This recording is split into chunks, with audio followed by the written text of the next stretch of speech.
सोच के देखिएगा, मैं अब आपको एक सीडी की यात्रा बताता हूं, सीडी से आरडी तक, और देखेंगे कि अरे ये तो कमाल का लीडर बन गया।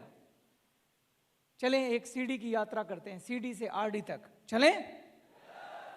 ओके। एक व्यक्ति जो जब पहले दिन गेस्ट बनकर हमारे इस ऑर्गेनाइजेशन में आता है, उस दिन उसकी यात्रा शुरू हो जाती है, और सबसे ज्यादा वो इसी यात्रा में सीखता है क्या सही है या क्या गलत है। उसे किस प्रकार से बुलाया गया, क्या कह के बुलाया गया।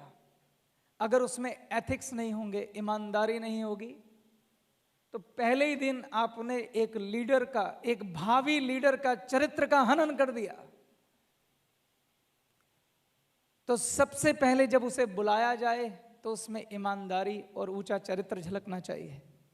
किसी किस्म की मिस रिप्रेजेंटेशन नहीं होनी चाहिए, किसी प्रकार की गलत बात नहीं कही जानी चाहिए, कोई झूठ नहीं होना चाहिए, कोई फरेब नहीं होना चाहिए। ईमानदारी से सब कुछ कहा जाना चाहिए, क्योंकि वो कल आपका भावी लीडर है।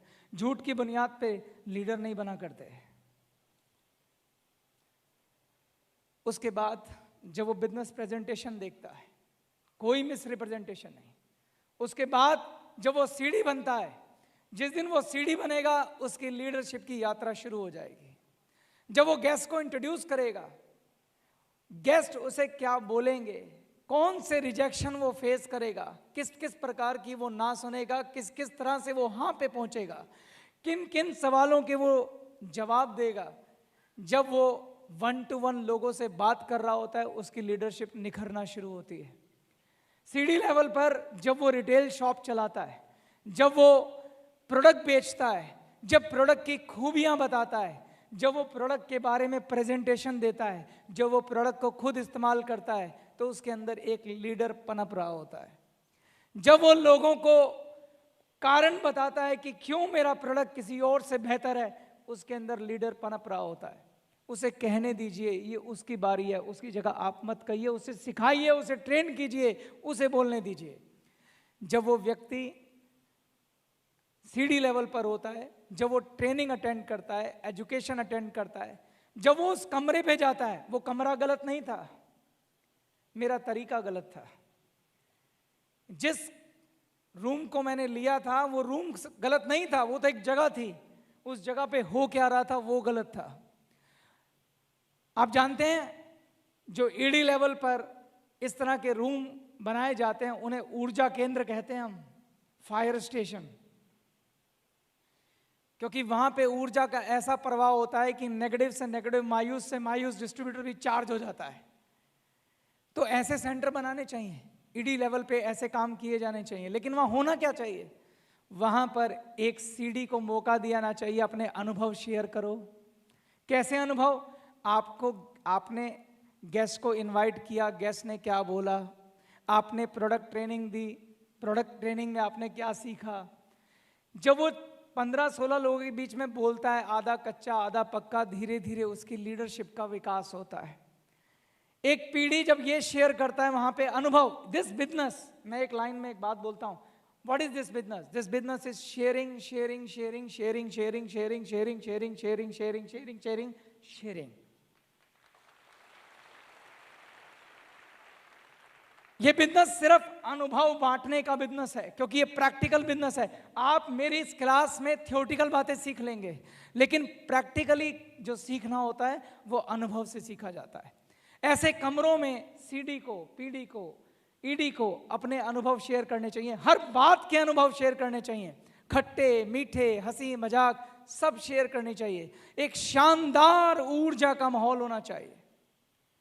तो जब एक सीडी बनता है तो एक सीडी प्रोडक्ट ट्रेनिंग लेता है, एक सीडी एजुकेशन ट्रेनिंग लेता है, एक सीडी काउंसलिंग की ट्रेनिंग लेता है। सीडी को जो लोग भी काउंसलिंग कर रहे होते हैं उनके साथ खड़े होना चाहिए, जाके गेस्ट के सवाल क्या हैं सुनने चाहिए, उनकी अपलाइन उन सवालों के क्या जवाब दे रही है सुनने चाहिए, उनको नोट्स बनाने चाहिए।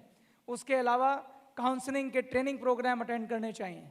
उन्हें देखना चाहिए कि उनकी अपलाइन कैसे प्रोडक्ट के बारे में बातें कर रही है, प्रोडक्ट की खूबियों को कैसे बताया जा रहा है, गेस्ट के क्या सवाल हैं उनके कैसे जवाब दिए जा रहे हैं। ये सारे सीडीज को सीखने चाहिए। उसके बाद आप पीडी बन जाते हैं। पीडी बनते ही आपकी लीडरशिप का पहला स्टेप तैयार होता है। पहला स्टेप क्या है लीडरशिप का? जब आप अपनी डाउनलाइन के लिए बोलना शुरू करते हैं। पीडी के पास छोटी सी एक टीम है, उसकी लीडरशिप काउंसलिंग से शुरू होती है। वो अपनी डाउनलाइन के लिए काउंसलिंग करना शुरू करता है, क्लोजिंग करना शुरू करता है। लेकिन जिस दिन वो पीडी बना, ये सुनिश्चित करना जरूरी है कि पीडी बनने से पहले क्या वो इतना काबिल हो चुका है कि वो अपनी डाउनलाइन के गैस की क्लोजिंग कर सके। अब मेरी बात को ध्यान से सुनिएगा। आपको ये सुनिश्चित करना है कि क्या वो अपनी डाउनलाइन की क्लोजिंग करने में सक्षम है, क्या अपनी डाउनलाइन के गेस्ट की काउंसलिंग करने में सक्षम है, क्या प्रोडक्ट की जानकारी देने में सक्षम है। अगर सक्षम नहीं है तो क्या करेंगे आप? क्या करेंगे आप? हैं? खुद करने लग जाएंगे। यस यस, उसको सक्षम बनाएंगे। चेतन हांडा की तरह खुद मत करने लग जाना। तो ये आपका विजन होना चाहिए कि आप अपने नेटवर्क में ऐसी व्यवस्था कायम करें कि जो काम जिसका है वो काम वो करे। और इसके लिए थोड़ा जोखिम उठाना पड़ता है तो उठाइए। यकीन मानिए ये जोखिम छोटा है उस जोखिम से जो मैंने उठा लिया था। ये नुकसान छोटा है उस नुकसान से जो मेरा हो गया था। पूरा 1.5 साल पीछे चला गया था मैं, 1.5 क्या 2 साल। और 2 साल से भी जरूरी था, ना जाने कितने डिस्ट्रीब्यूटर जो डायमंड बन सकते थे वो उस रेस में छूट गए। हमारी गलतियों की बहुत बड़ी सजा हमें भुगतनी पड़ती है। तो इसलिए लोगों को सक्षम बनाएं। आपको मालूम है एक और बात है जो मैं आपसे शेयर करना चाहता हूं। एक और चीज है जिससे आपको निकल के बाहर आना है। हम लोगों की ईगो इस बिजनेस में नहीं चाहिए। हम अपने नीचे लीडर तो डेवलप करना चाहते हैं, लेकिन अपने नीचे हम चाहते हैं कि जो लीडर बने पर वो रहे थोड़ा सा नीचे। लेकिन इस बिजनेस में जानते हो क्या होना चाहिए? मैं भगवान से दुआ मांगता हूं, आपको हाजिर नाजिर जान के बोलता हूं, भगवान करे कि मेरे नीचे मुझसे 100 गुना बेहतर लीडर आए, मुझसे 100 गुना बेहतर लीडर आए। जानते हैं क्यों? क्योंकि तभी मुझे 2 चीजें मिलेंगी। कौन सी 2 चीजें? Money freedom and financial freedom. मैं चाहता हूं मेरा नेटवर्क काबिल लोग चलाएं। मैं ये नहीं चाहता मेरा नेटवर्क मुझसे कम क्षमता वाले लोग चलाएं। अगर आप एक बार विचार करके देखिए कि ये सिलसिला शुरू हो जाए। चेतन हांडा ने नीचे 4 लीडर विकसित किए। मान लो मैं 100% एक लीडर हूं, समझाने के लिए बोल रहा हूं। मैंने 80% लीडर तैयार कर दिए कि भाई मेरी सेल्फ रेस्पेक्ट रहनी चाहिए। They should be leader but at 80% level. Business क्या है? हमारा बिजनेस डुप्लीकेशन का बिजनेस है। जैसा मैंने सोचा वो भी ऐसा ही सोचेंगे।